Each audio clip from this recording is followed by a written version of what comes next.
नमस्कार दोस्तों, हमारे चैनल में आपका तहे दिल से स्वागत है। यहाँ हम आपके लिए लेकर आते हैं प्रेरणादायक और ज्ञानवर्धक ऑडियो बुक, जो आपकी जिंदगी को बेहतर बनाने में मदद करती हैं। आज हम बात करेंगे चार्ल्स डुहिग द्वारा लिखित किताब पावर ऑफ हैबिट्स की, यानी उन आदतों की जो हमारी जिंदगी को बनाती और बिगाड़ती हैं। क्या आपने कभी सोचा है कि कुछ काम आप बिना सोचे समझे करते चले जाते हैं? यह आदतें ही हैं जो हमें चलाती हैं। तो चलिए शुरू करते हैं एक नई यात्रा, खुद को बेहतर बनाने की राह पर। अध्याय 1, आदतों का रहस्य। क्यों और कैसे? क्या आपने कभी सोचा है कि हमारी आदतें बनती कैसे हैं? यह एक ऐसा सवाल है जो हमें अपने व्यवहार को गहराई से समझने की ओर ले जाता है। हमारी आदतें असल में हमारे तंत्रिका तंत्र में गहरी जड़ें जमाए हुए हैं। हमारा दिमाग एक जटिल मशीन है जिसमें अरबों न्यूरॉन्स एक दूसरे से जुड़े होते हैं। जब हम किसी कार्य को पहली बार करते हैं, तो दिमाग का एक खास हिस्सा, जिसे प्रीफ्रंटल कॉर्टेक्स कहा जाता है, सक्रिय होता है। यह हिस्सा हमारी योजना बनाने, निर्णय लेने और नई चीजें सीखने के लिए जिम्मेदार है। लेकिन जैसे ही हम किसी कार्य को बार बार दोहराते हैं, दिमाग का एक दूसरा हिस्सा, जिसे बेसल गैंग्लिया कहते हैं, सक्रिय हो जाता है। यह बेसल गैंग्लिया एक तरह का ऑटो पायलट है, जो हमारे द्वारा बार बार किए जाने वाले कार्यों को स्वचालित कर देता है। यह एक ऊर्जा बचाने वाली प्रक्रिया है, जिससे दिमाग कम ऊर्जा खर्च करके भी काम कर पाता है। यह प्रक्रिया हमारे पूर्वजों के लिए अस्तित्व के लिए बहुत जरूरी थी। जब हम किसी नई परिस्थिति में होते हैं, तो हमें सावधानी से हर कदम का विश्लेषण करना होता है। लेकिन जैसे जैसे हम किसी परिस्थिति में अभ्यस्त हो जाते हैं, हम उस पर कम ध्यान देना शुरू कर देते हैं। यह हमें अधिक महत्वपूर्ण चीजों पर ध्यान केंद्रित करने की अनुमति देता है। आदतें हमें रोजमर्रा के कार्यों को कम से कम प्रयास में करने में मदद करती हैं, जैसे कि दांत ब्रश करना, खाना खाना या कपड़े पहनना। ये आदतें हमारे जीवन को सरल और अधिक कुशल बनाती हैं। एक रिसर्च में पता चला है कि हम दिन भर में जो भी काम करते हैं, उसका लगभग 40% हिस्सा हमारी आदतों से चलता है। ये एक चौंकाने वाली संख्या है, जो दिखाती है कि हमारी आदतें हमारे दैनिक जीवन में कितनी महत्वपूर्ण भूमिका निभाती हैं। इसका मतलब है कि हम अपने दिन का एक बड़ा हिस्सा बिना सोचे समझे स्वचालित रूप से काम करते हुए बिताते हैं। यह हमारे लिए एक अच्छी बात है, क्योंकि यह हमें अधिक महत्वपूर्ण कार्यों पर ध्यान केंद्रित करने की अनुमति देता है। अब सवाल यह है कि यह आदतें बनती कैसे हैं? यह एक 3 चरण प्रक्रिया है। पहला, क्यू संकेत। दूसरा, रूटीन नियमित क्रिया। और तीसरा, रिवॉर्ड पुरस्कार। क्यू वह ट्रिगर है जो हमें किसी कार्य को करने के लिए प्रेरित करता है। यह एक दृश्य, गंध, समय या भावना हो सकती है। उदाहरण के लिए, आईने में निकला हुआ पेट देखना आपको कसरत करने के लिए उकसा सकता है। रूटीन वह कार्य है जिसे हम करते हैं। यह शारीरिक, मानसिक या भावनात्मक हो सकता है। उदाहरण के लिए, कसरत करना, कम खाना या तनाव में सिगरेट पीना। और रिवॉर्ड वह इनाम है जो हमें उस कार्य के बाद मिलता है। यह शारीरिक, भावनात्मक या मानसिक हो सकता है। जैसे कसरत करने के बाद अच्छा महसूस करना, कम खाने से वजन कम होना या सिगरेट पीने से तनाव कम होना। आदत बनाने में रिवॉर्ड सबसे महत्वपूर्ण भूमिका निभाता है। जब भी हमें किसी काम से मनचाहा रिवॉर्ड मिलता है, तो हम उसे बार बार करने लगते हैं। जैसे कि सिगरेट पीने से बेचैनी कम होने पर हम बार बार सिगरेट पीते हैं, और यह एक आदत बन जाती है। इस मामले में निकोटीन एक रासायनिक रिवॉर्ड के रूप में काम करता है, जो दिमाग में डोपामाइन जारी करता है। डोपामाइन एक न्यूरोट्रांसमीटर है जो खुशी और प्रेरणा से जुड़ा है। यह डोपामाइन ही है जो हमें बार बार सिगरेट पीने के लिए प्रेरित करता है। अब जानते हैं कि आदतों को छोड़ना इतना मुश्किल क्यों है। इसका कारण है कि बेसल गैंग्लिया दिमाग के बाकी हिस्सों से आजाद होता है। इसका मतलब है कि अगर बेसल गैंग्लिया को छोड़कर आपका पूरा दिमाग खराब हो जाए, तो भी यह आराम से काम कर सकता है। यह एक स्वचालित प्रणाली है जो आदतों को बनाए रखने के लिए डिजाइन की गई है। यही कारण है कि हमें पुरानी आदतों को बदलने में इतना मुश्किल होती है। लेकिन निराश न हो, इसका मतलब यह नहीं है कि हम आदतों से पूरी तरह से बंधे हुए हैं। हम अपनी आदतों को बदलकर अपने जीवन को बेहतर बना सकते हैं। अध्याय 2, रिवॉर्ड की तलब, एक मायाजाल। जब हम कोई काम करते हैं और हमें रिवॉर्ड मिलता है, तो हमें खुशी होती है। यह खुशी डोपामाइन के कारण होती है, जो एक न्यूरोट्रांसमीटर है जो खुशी और प्रेरणा से जुड़ा है। डोपामाइन हमें यह बताता है कि एक विशेष गतिविधि फायदेमंद है, और इसलिए हमें इसे फिर से करने के लिए प्रेरित करता है। लेकिन जब हम अपनी आदतों को छोड़ते हैं, तो हमें रिवॉर्ड नहीं मिलता और हमारे दिमाग को उसकी तलब होने लगती है। ये एक जटिल अनुभव है जिसमें शारीरिक और मानसिक दोनों पहलू शामिल होते हैं। ये एक खालीपन, एक बेचैनी है जो हमें फिर से उस आदत को दोहराने के लिए मजबूर करती है। इस तलब को ही हम क्रेविंग कहते हैं। यह एक आंतरिक प्रेरणा है जो हमें उस व्यवहार को दोहराने के लिए मजबूर करती है जिससे हमें खुशी मिलती थी। मान लीजिए कि आपको सिगरेट पीने की आदत है और आप एक दिन इसे छोड़ने का फैसला करते हैं। आप महसूस करेंगे कि आपको सिगरेट की तलब हो रही है। यह तलब सिर्फ मानसिक नहीं होती, बल्कि शारीरिक भी होती है। आपको बेचैनी, चिड़चिड़ापन और ध्यान केंद्रित करने में कठिनाई महसूस हो सकती है। ऐसा इसलिए है क्योंकि सिगरेट पीने से आपकी बेचैनी कम होती थी या आपको अच्छा लगता था। निकोटीन एक ऐसा पदार्थ है जो दिमाग में डोपामाइन जारी करता है, जिससे एक सुखद अनुभव होता है। जब हम सिगरेट पीना बंद करते हैं, तो यह सुखद अनुभव भी बंद हो जाता है, जिससे दिमाग को उस सुखद अनुभव की तलब होती है। अब क्योंकि आपको वह रिवॉर्ड नहीं मिल रहा, आपका दिमाग आपसे वह काम करवाना चाहता है। यह एक तरह का मानसिक संघर्ष है, जहां आपका दिमाग एक आदत को छोड़ना चाहता है, जबकि दूसरी तरफ वह उसे जारी रखना चाहता है। यह वह समय है जब हमें अपनी इच्छा शक्ति और संकल्प का परीक्षण करना होता है। जानवरों पर किए गए एक शोध में पाया गया कि रिवॉर्ड मिलने से पहले ही हमारा दिमाग रिवॉर्ड के बारे में सोचने लगता है। यह एक तरह का अनुमान है, जहां दिमाग एक खास संकेत को एक रिवॉर्ड से जोड़ना सीख जाता है।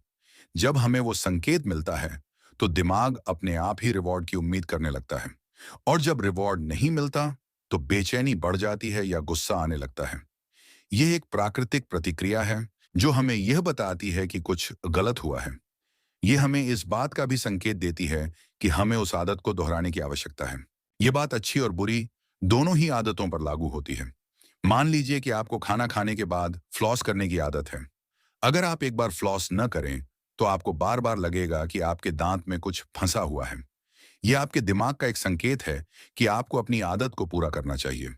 यह दिखाता है कि आदतों का हमारे जीवन पर कितना गहरा प्रभाव होता है, भले ही वो कितनी छोटी क्यों ना हो। बड़ी बड़ी कंपनियां हमारी आदतों का फायदा उठाती हैं। वे ऐसे प्रोडक्ट बनाती हैं जिनसे हमें रिवॉर्ड मिलता है, और फिर हम उस प्रोडक्ट को अपनी आदत बना लेते हैं। जैसे सोशल मीडिया पर लाइक मिलने से खुशी होती है, और फिर धीरे धीरे हमें उसकी आदत लग जाती है। जब हम सोशल मीडिया पर कुछ पोस्ट करते हैं और हमें लाइक या कमेंट मिलते हैं, तो यह एक रिवॉर्ड की तरह काम करता है। यह रिवॉर्ड हमें बार बार सोशल मीडिया पर वापस आने के लिए प्रेरित करता है, और इस तरह से यह हमारी आदत बन जाती है। हमें यह समझना चाहिए कि कंपनियां हमारी भावनाओं और आदतों को समझकर अपने उत्पादों का उपयोग करने के लिए हमें प्रोत्साहित करती हैं। अध्याय 3, आदतों को बदलने की कुंजी, एक नई दिशा। बुरी आदतों से छुटकारा पाने का सबसे आसान तरीका है कि हम अपनी तलब को किसी दूसरे तरीके से शांत करें। यह एक ऐसी रणनीति है जो हमारे दिमाग को धोखा देती है, उसे भ्रमित करती है, ताकि वह अपनी पुरानी आदत को न दोहराए। हमें यह समझना होगा कि हम अपनी आदतें क्यों करते हैं। ये सिर्फ शारीरिक क्रिया नहीं है, बल्कि इसके पीछे भावनात्मक और मानसिक कारण भी होते हैं। हमें अपने आप से कुछ सवाल पूछने होंगे। हम ये क्यों करते हैं? इससे हमें क्या मिलता है? क्या कोई और तरीका है जिससे हम उसी जरूरत को पूरा कर सकते हैं? ये आत्मनिरीक्षण ही हमें अपनी आदतों को बदलने की दिशा में आगे ले जा सकता है। मान लीजिए कि आपको शराब पीने की आदत है। खुद से सवाल पूछें कि आप शराब क्यों पीते हैं। यह एक बहुत ही महत्वपूर्ण सवाल है, क्योंकि इसका जवाब ही आपको आपकी आदत को बदलने में मदद करेगा। क्या आप बेचैन महसूस करते हैं?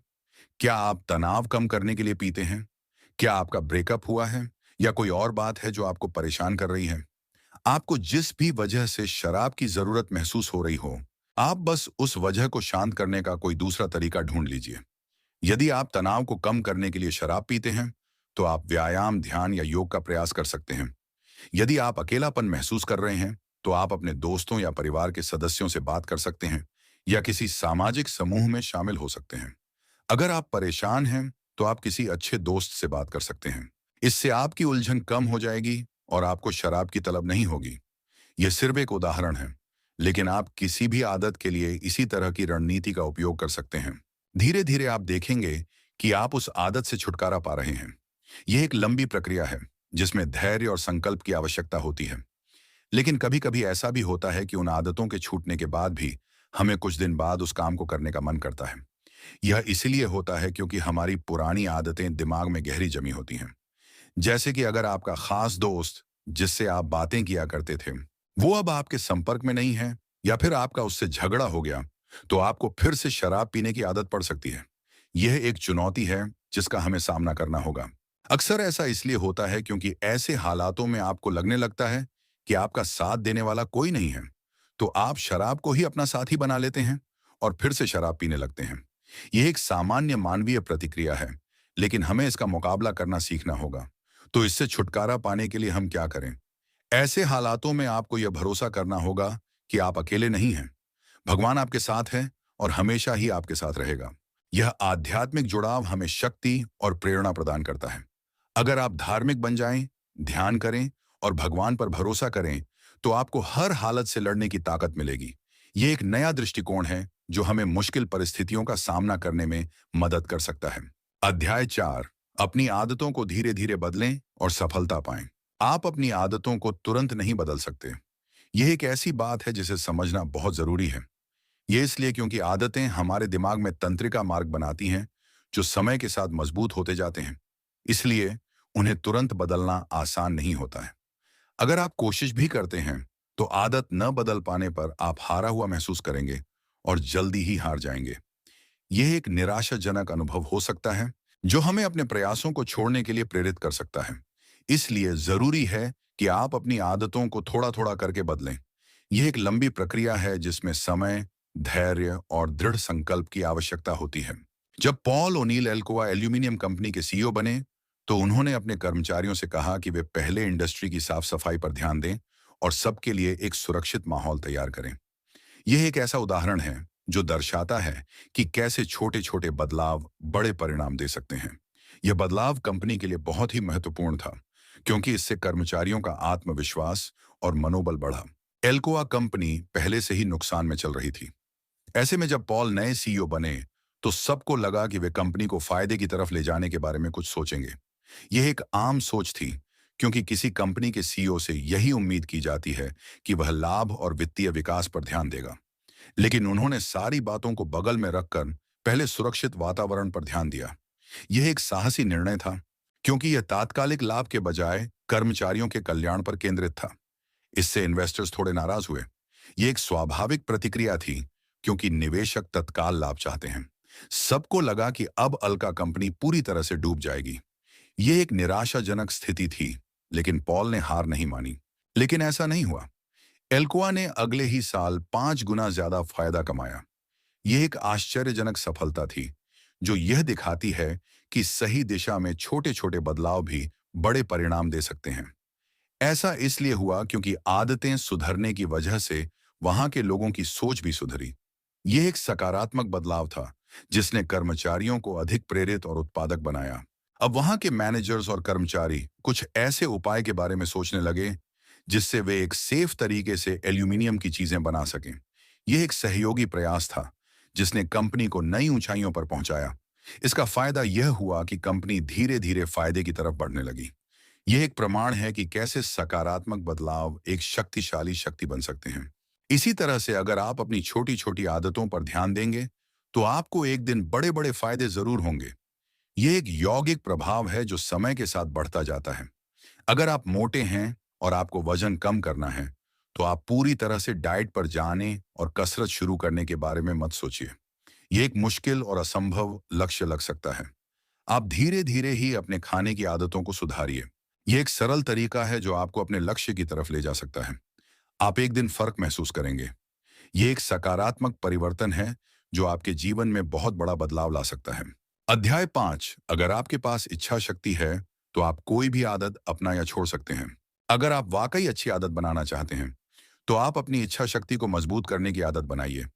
यह एक ऐसा गुण है जो हमें किसी भी चुनौती का सामना करने और जीतने में मदद करता है। एक मजबूत इच्छा शक्ति से आप किसी भी समस्या से लड़कर उस पर जीत हासिल कर सकते हो। यह एक आंतरिक शक्ति है जो हमें अपने लक्ष्यों को प्राप्त करने में सक्षम बनाती है। इच्छा शक्ति एक ऐसी चीज है जो हमारे भीतर से आती है, और यह एक ऐसी चीज है जिसे हम विकसित कर सकते हैं। क्या आपके साथ कभी ऐसा हुआ कि कभी-कभी आप अपने काम को बहुत अच्छे से कर लेते हो, जबकि कभी-कभी वही काम आपको बोझ लगने लगता है? ये एक आम अनुभव है जो हम सभी को होता है। ऐसा इसलिए होता है क्योंकि उस दिन आपकी इच्छा शक्ति कमजोर पड़ जाती है। यह एक संकेत है कि हमें अपनी इच्छा शक्ति को मजबूत करने की जरूरत है। आपकी इच्छा शक्ति भी कभी-कभी आपकी तरह थक जाती है। यह एक ऐसी शक्ति है जो समय के साथ कम हो सकती है और जिसे हमें रिचार्ज करने की आवश्यकता होती है। इच्छा शक्ति को मजबूत करने के लिए आप अपने आप को ट्रेन कर सकते हैं। यह एक ऐसी प्रक्रिया है जिसमें समय और प्रयास लगता है। जैसे कि अगर आपने कभी हवाई जहाज में सफर किया हो, तो आपने देखा होगा कि एयर होस्टेस का व्यवहार बहुत अच्छा होता है। यह इसलिए है क्योंकि उन्हें एक खास प्रशिक्षण दिया जाता है। वे सभी यात्रियों से शांत स्वभाव से बातें करती हैं और अगर कोई यात्री गुस्सा करने या लड़ने झगड़ने लगता है, तो भी वे शांति से उनको संभालती हैं। यह एक ऐसी क्षमता है जो वे प्रशिक्षण के माध्यम से हासिल करती हैं। एयर होस्टेस को ऐसे माहौल के लिए तैयार किया जाता है। उन्हें ट्रेनिंग दी जाती है कि अगर ऐसे हालात आए तो उन्हें क्या करना चाहिए। इसी तरह आप भी अपने आप को हर माहौल के लिए तैयार करके अपनी इच्छा शक्ति को मजबूत कर सकते हैं। यह एक ऐसा कौशल है जो आपको जीवन के किसी भी क्षेत्र में सफल होने में मदद कर सकता है। हमें यह भी याद रखना चाहिए कि इच्छा शक्ति एक ऐसा गुण है जिसे हम विकसित कर सकते हैं, इसलिए हमें कभी भी हार नहीं माननी चाहिए। एक और रिसर्च में यह बात सामने आई कि अगर आप कोई काम अपनी मर्जी से करें, तो आप उस काम को अच्छे से कर पाते हैं। यह एक बहुत ही महत्वपूर्ण खोज है जो हमें यह सिखाती है कि हमें अपने काम में अर्थ और उद्देश्य खोजना चाहिए। जैसे कि आप जब कहानियां पढ़ते हैं, तो आपको अच्छा लगता है और आप उसे अच्छे से पढ़ भी पाते हैं। ये इसलिए है क्योंकि आप उस काम को अपनी मर्जी से कर रहे हैं और आपको उसमें आनंद आ रहा है। लेकिन अगर आप अपने जॉब के किसी असाइनमेंट के लिए कोई आर्टिकल पढ़ते, तो आप बोर हो जाते हैं। ये इसीलिए है क्योंकि आप उस काम को दबाव में कर रहे हैं और आपको उसमें कोई दिलचस्पी नहीं है। इसीलिए आप प्रेशर में आकर कोई भी काम मत करिए। इससे आपकी इच्छा शक्ति कमजोर पड़ सकती है। यह एक ऐसा पाठ है जो हमें सिखाता है कि हमें अपने जीवन में अर्थ और उद्देश्य की खोज करनी चाहिए। अध्याय 6, कंपनियां आपके आदतों का फायदा उठाती हैं। आज आप देख रहे होंगे कि मार्केट में नए नए प्रोडक्ट्स आ रहे हैं। यह एक ऐसी दुनिया है जहां हर उत्पाद हमारी जरूरतों को पूरा करने का दावा करता है। हर प्रोडक्ट की आपको कहीं ना कहीं जरूरत पड़ती है। कुछ आपको सुविधा देते हैं तो कुछ आपकी असुविधा दूर करते हैं। यह सब कुछ एक बहुत ही सोची समझी रणनीति का हिस्सा है। कंपनियां हमेशा से ही आपकी आदतों और जरूरतों को समझकर प्रोडक्ट बनाती हैं। यह एक ऐसी प्रक्रिया है जिसमें गहन शोध और विश्लेषण शामिल होता है। वे आपके व्यवहार और जरूरतों को जानने के लिए आंकड़ों का इस्तेमाल करती हैं और उसी के हिसाब से प्रोडक्ट बनाती हैं। यह एक ऐसी दुनिया है जहां डेटा का महत्व बहुत अधिक है। वे आपके खरीदने के पैटर्न, आपके ऑनलाइन व्यवहार और आपकी सोशल मीडिया गतिविधियों को ट्रैक करते हैं ताकि यह पता चल सके कि आपको किस चीज की आवश्यकता है। यह जानकारी उन्हें यह समझने में मदद करती है कि कौन से उत्पाद आपके लिए सबसे अधिक आकर्षक होंगे। आइए इसे एक उदाहरण से समझें। टारगेट एक अमेरिकन रिटेलर है जो हर साल लाखों ग्राहकों को सर्विस देकर आंकड़े तैयार करती है। यह डेटा कंपनियों के लिए एक बहुत ही मूल्यवान संसाधन है। धीरे धीरे उनके आंकड़े और जानकारियां इतनी ज्यादा हो गई कि वे किसी भी महिला को देखकर बता देते थे कि वो मां बनने वाली है। ये एक चौंकाने वाली बात थी जो यह दिखाती है कि कैसे डेटा का उपयोग करके लोगों के बारे में बहुत कुछ सीखा जा सकता है। एक बार टारगेट के एक मैनेजर को पता चल गया कि एक टीनेज लड़की मां बनने वाली है। यह जानकारी उसे एक खास डेटा विश्लेषण के माध्यम से मिली। उसने अब तक अपने परिवार वालों को यह बात नहीं बताई थी, तो टारगेट ने उस लड़की के घर बच्चों की देखभाल करने वाले सामानों के कूपन भेजे। यह एक बहुत ही चतुर मार्केटिंग रणनीति थी। लड़की के पिता इस पर गुस्सा हो गए और लोकल टारगेट मैनेजर के पास जाकर उसे डांटने लगे। यह एक सामान्य मानवीय प्रतिक्रिया थी, क्योंकि कोई नहीं चाहता कि कोई उनकी जासूसी करे। लेकिन जब उन्हें असलियत का पता चला, तो उन्होंने मैनेजर से माफी मांगी। यह एक ऐसा क्षण था जिसने लोगों को यह सोचने पर मजबूर कर दिया कि कंपनियां कितनी जानकारी इकट्ठा कर सकती हैं। धीरे धीरे टारगेट के आंकड़ों से यह बात सामने आई कि लोगों को यह पसंद नहीं कि कोई उनकी जासूसी करे। तो अब टारगेट लोगों को बहुत सारी चीजों के बीच में उनके काम की चीज रखकर दिखने लगा। यह एक अधिक सूक्ष्म रणनीति है जो लोगों को कम परेशान करती है। कंपनियां आपकी आदतों का काफी हद तक इस्तेमाल करती हैं। वे यह भी जानती हैं कि कैसे लोगों की भावनाओं को उत्तेजित करना है और कैसे उन्हें किसी उत्पाद के लिए जरूरत महसूस करानी है। जैसे अगर कोई एक नया गाना निकलता है, तो वे उसे दो हिट गानों के बीच में बार बार बजाते रहते हैं, जिससे वो गाना भी हिट हो जाता है। उन्हें पता होता है कि ऐसा करने पर लोगों का ध्यान उस गाने पर जरूर जाएगा। यह एक बहुत ही चालाक तरीका है, जिससे कंपनियां लोगों को अपने उत्पाद खरीदने के लिए प्रेरित करती हैं।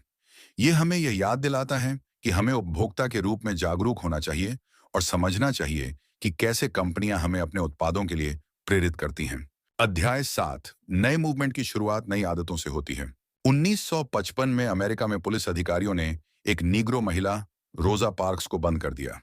यह एक ऐसी घटना थी जिसने एक नए आंदोलन को जन्म दिया। उन्होंने ऐसा इसलिए किया क्योंकि उसने अपनी सीट एक गोरे आदमी को देने से मना कर दिया था। यह एक ऐसी घटना थी जो एक नए आंदोलन की शुरुआत बनी। इस बात पर नीग्रो भड़क गए और उन्होंने सभी बसों का बहिष्कार करना शुरू कर दिया। यह एक सामूहिक कार्रवाई थी जो लोगों की शक्ति का उदाहरण थी। हुआ यूं कि रोजा पार्क्स ने अल्बामा में एक गोरे आदमी को अपनी सीट देने से मना कर दिया। यह एक ऐसी घटना थी जो नस्लीय भेदभाव के खिलाफ एक महत्वपूर्ण कदम था। इस पर पुलिस ने उसे गिरफ्तार कर लिया।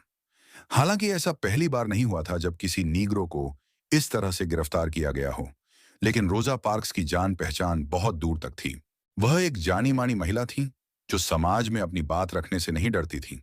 रोजा पार्क्स बहुत सारे सोशल क्लब की मेंबर थीं और उनके बहुत सारे दोस्त थे। उनकी पहचान हर तरह के लोगों से थी, जिसकी वजह से उन्हें बहुत जल्दी बेल मिल गई। जैसे ही वो जेल से बाहर निकली, हर जगह उसके दोस्तों और रिश्तेदारों ने बसों का बहिष्कार करना शुरू कर दिया। ये एक ऐसी घटना थी जो दिखाती है कि कैसे एक छोटा सा कार्य भी बड़े बदलाव ला सकता है। अंत में सभी ऑफिसर्स से शहर में शांति बनाने के लिए बहुत से कदम उठाए। यह एक ऐसा समय था जब लोगों को यह एहसास हुआ कि उन्हें अपने अधिकारों के लिए खड़ा होना होगा। हर जगह बहिष्कार की वजह से शहर में अशांति फैल गई थी। यह एक ऐसी स्थिति थी जिसमें सरकार को कार्रवाई करने के लिए मजबूर होना पड़ा।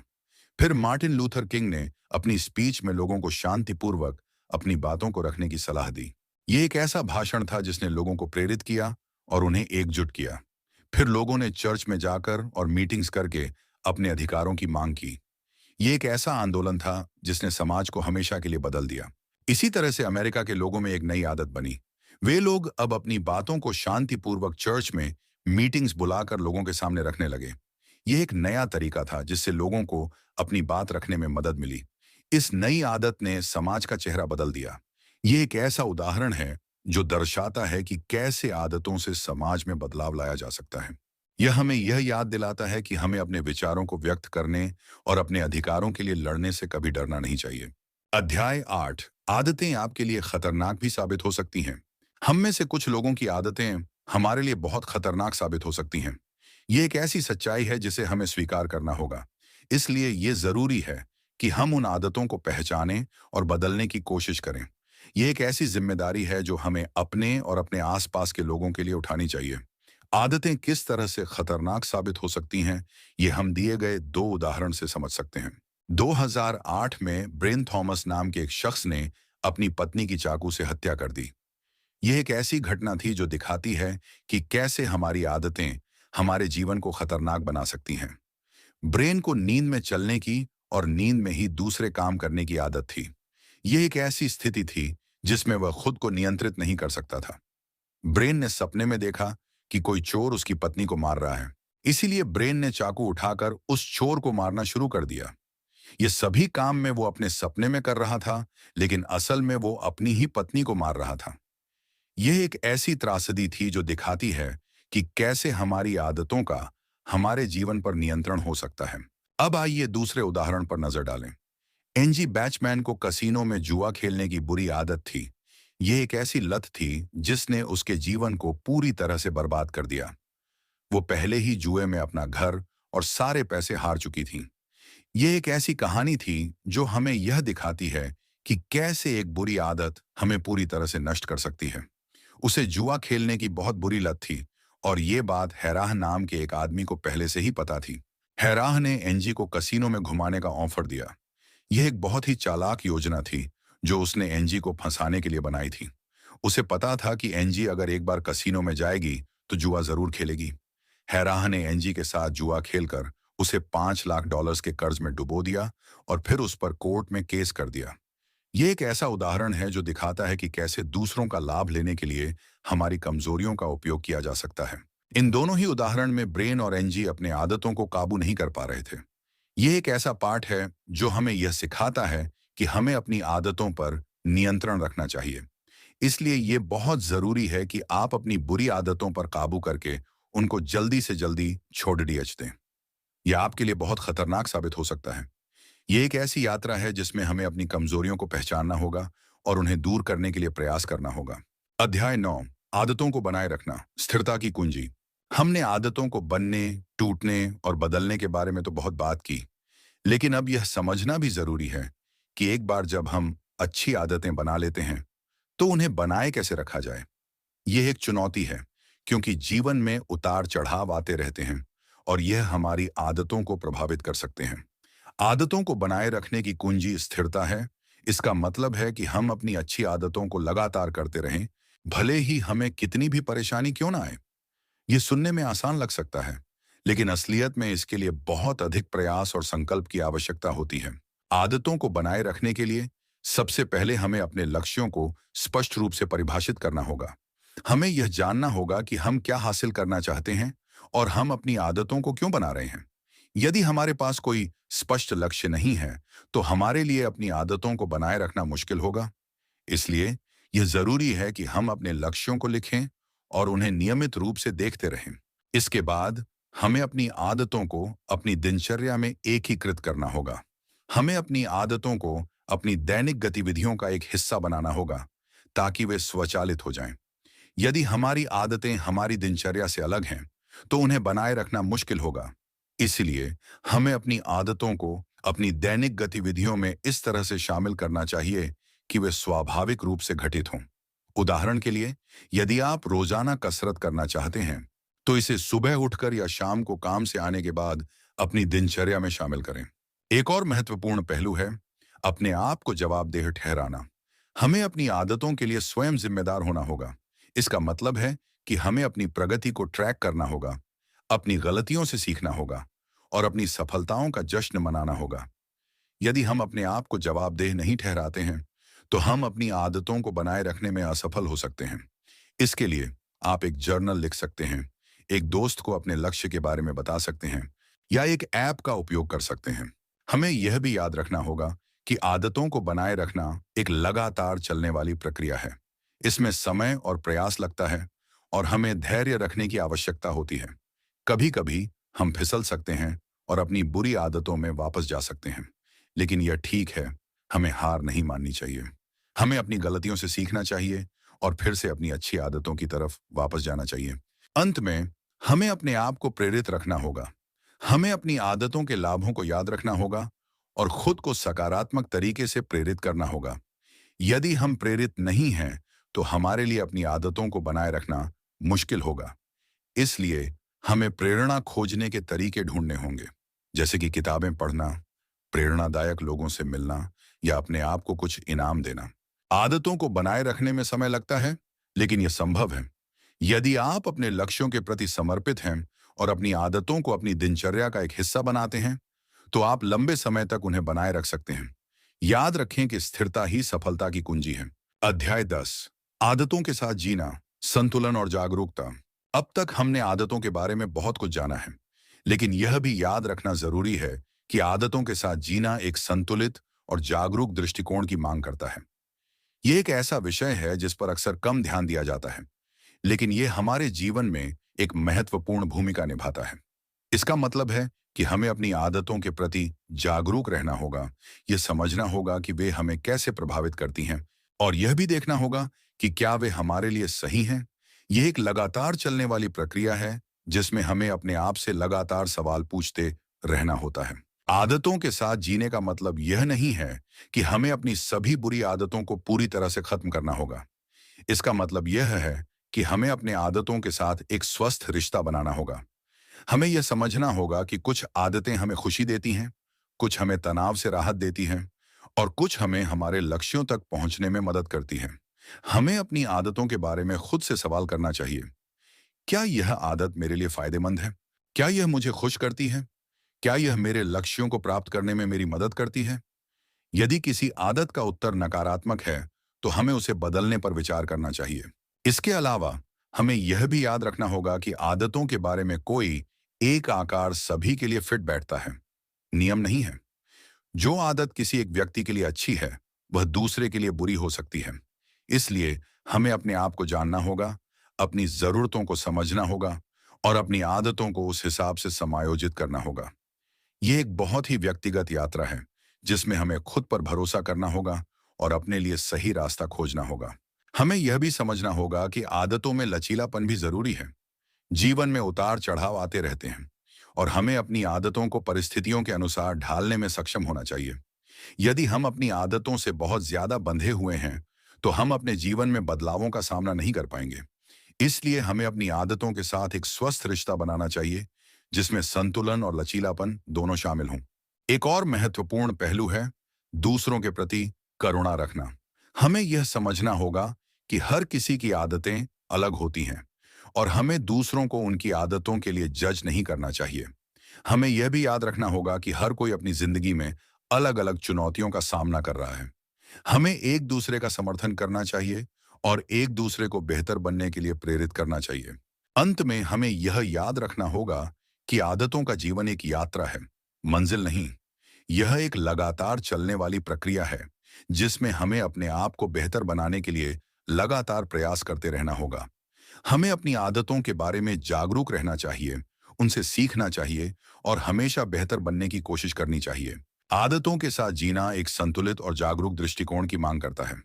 यदि हम अपनी आदतों को समझते हैं, उनसे सीखते हैं और उनके साथ एक स्वस्थ रिश्ता बनाते हैं, तो हम एक खुशहाल और संतुष्ट जीवन जी सकते हैं। ये एक यात्रा है जो हमें अपने आप को बेहतर ढंग से जानने में मदद करती है और यही हमारे जीवन का सबसे बड़ा इनाम है। तो दोस्तों, आज हमने सीखा कि आदतों का हमारी जिंदगी में खास महत्व होता है। यह एक ऐसी शक्ति है जो हमारे जीवन को आकार देती है। हम अपनी आदतों से ही बनते और बिगड़ते हैं। ऐसे में यह जरूरी है कि आप आदतों के बारे में जानें कि आखिर ये आदतें कैसे और क्यों बनती हैं और कैसे हम अपनी बुरी आदतों से छुटकारा पा सकते हैं। यह एक ऐसी यात्रा है जिसमें हमें खुद को जानना होगा और खुद को बेहतर बनाने के लिए प्रयास करना होगा। उम्मीद है कि आपको इन सभी सवालों के जवाब मिले होंगे। ये एक ऐसी दुनिया है जहां हम अपनी आदतों से जुड़े हुए हैं और हमें यह समझना होगा कि यह कैसे काम करती हैं। और इसी के साथ दोस्तों, हम आज पावर ऑफ हैबिट्स की इस अद्भुत यात्रा के अंत पर पहुंचते हैं। हमने साथ मिलकर यह जाना कि कैसे हमारी आदतें हमारे जीवन को आकार देती हैं और कैसे हम जागरूक प्रयास से उन्हें बदलकर अपनी जिंदगी को बेहतर बना सकते हैं। मुझे उम्मीद है कि इस ऑडियो बुक के जरिए हमने जो कुछ भी सीखा है, वह सिर्फ सुनने तक ही सीमित नहीं रहेगा, बल्कि आपके जीवन का मार्गदर्शन भी करेगा। याद रखिएगा, यह ज्ञान केवल जानकारी नहीं है, बल्कि आपके भीतर की अपार क्षमता को जगाने की कुंजी है। यह आपको अपनी आदतों को समझने और सकारात्मक बदलाव लाने की ताकत देगा। यह ऑडियो बुक आपको यह सिखाती है कि कैसे अपने आदतों के चक्र को पहचानें, कैसे बुरी आदतों को तोड़ें और कैसे अच्छी आदतों को अपनाएं। लेकिन सबसे महत्वपूर्ण, यह आपको यह भी सिखाती है कि आप अपने जीवन के निर्माता हैं और आपके अंदर वह शक्ति है कि आप जो चाहें हासिल कर सकते हैं। अब जब आप इस ऑडियो बुक को सुनना समाप्त कर रहे हैं, तो मैं आपसे एक अनुरोध करना चाहता हूं। इन सिद्धांतों को याद रखें, इन पर विचार करें और इन्हें अपने दैनिक जीवन में लागू करने का प्रयास करें। अपने छोटे छोटे लक्ष्यों को प्राप्त करें और हमेशा याद रखें, आपके भीतर असीम शक्ति है और आप जो भी चाहें पा सकते हैं। आपके इस बहुमूल्य समय के लिए और इस यात्रा में मेरे साथ जुड़ने के लिए दिल से धन्यवाद। मैं उम्मीद करता हूं कि आपको यह ऑडियो बुक पसंद आई होगी और इसने आपको अपनी आदतों की शक्ति और उनके नियंत्रण के बारे में कुछ नया सीखने को मिला होगा। अगर आपको यह ऑडियो बुक पसंद आई तो इसे लाइक करें, अपने दोस्तों और परिवार के साथ साझा करना न भूलें, ताकि वे भी इस ज्ञान का लाभ उठा सकें। और हाँ, हमारे चैनल को सब्सक्राइब करना बिल्कुल न भूलें, ताकि आपको ऐसी ही और प्रेरणादायक और ज्ञानवर्धक ऑडियो बुक्स मिलती रहें। हम जल्द ही एक और नई ऑडियो बुक के साथ वापस आएंगे। तब तक के लिए अपना ख्याल रखिए, सीखते रहिए और हमेशा अपने लक्ष्यों की ओर आगे बढ़ते रहिए। याद रखें, आपके सपने सच हो सकते हैं और आपकी आदतें आपके जीवन को बेहतर बना सकती हैं।